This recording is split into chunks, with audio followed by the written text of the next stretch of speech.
Hi students, I'm going to show you around your gradebook a little bit. There's a lot of great information here that will help you understand what's going on with your grades and help you know how to get the grade that you want. You can arrange things differently if you wanted to look at a certain assignment group or based on due dates. The due dates and modules should be nearly the same, or you can go by title if you want it like alphabetical. So you have your grade here. Since I just clicked updates. So if we click this little check mark here, it says calculate based only on graded assignments. So if I unclick that, you'll see that this dropped a lot. So the reason for that is because we just got started. We're just in the first unit that I worked on to kind of give an example. But that's in all of these assignments that we haven't done yet because they're not due yet.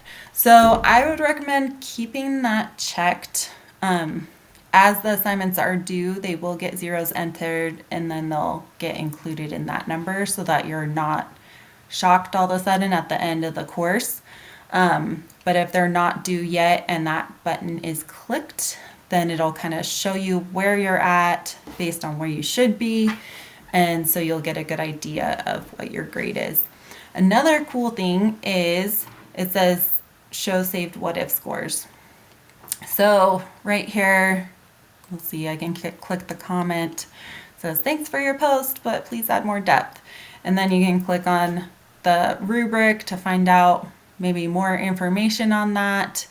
And it's like, oh, you didn't really do a whole lot. And you can scroll down and even see like, this is my post, this is my reply. Because that was my example to show you where to do that. So obviously you don't get much credit for that. So you can say, okay, I'm gonna go back and redo that, and I'm pretty sure I can get 100% because I've looked at the rubric now. I know what's expected. Maybe I looked at other students' posts so I can see maybe what a good post looks like. So what if I got 100%? And you can see we jumped up almost 14% here. So you can see, well, why did that jump up so much? Well, our discussions are worth 15% and we had almost no credit on that one. So my grade just shot up 15%. We can keep going down. Oh, here, I'll jump to the bottom. So you can see in the different categories how you're doing in each group. So you can see how you're doing in workbooks, checkpoints. We did that sample 100%. The exam, if you watched a previous video, you'll see that I just clicked through to demo how the exam works. And then projects, oh no, we haven't submitted any. So let's go back up to the project and see what that does to our grade. If we can say, oh, I'm gonna go back and do that project, maybe I'll shoot for a 90% on that. I don't know if I can quite get 100, but let's say if I can get at least a 90, what is that going to do to my grade? So if you'll remember, we were at like a 50.4, and so we just went up 27% by getting a 90% on that project. And again, you can see why, because our grade weights, projects are worth 30%. So by getting that 90%, our grade just jumped 27%.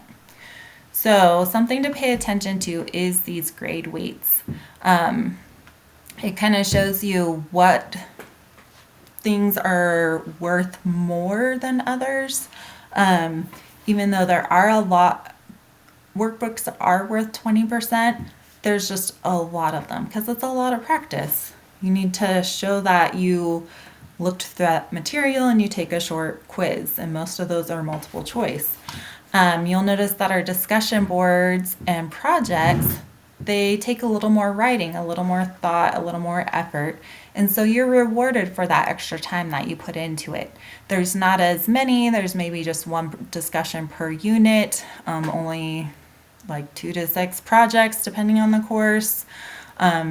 So each one is worth a significant amount. So make sure you don't skip those, because we don't want your grade to be hurt really badly because you skipped just those two categories. So you'll notice those two categories are worth 45% when you add those scores up. And so that's why our grade jumped a huge amount, like, let's see, like 40%, I think, 41%, because we didn't make it a perfect score. So don't start at the max number amount that you can get is 55%. You want to be able to start with, oh, I can get all the way up to 100%.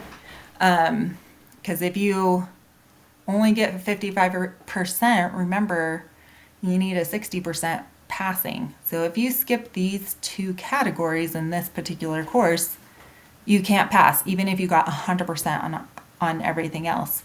So just pay attention to that. Don't skip those discussions and projects, especially.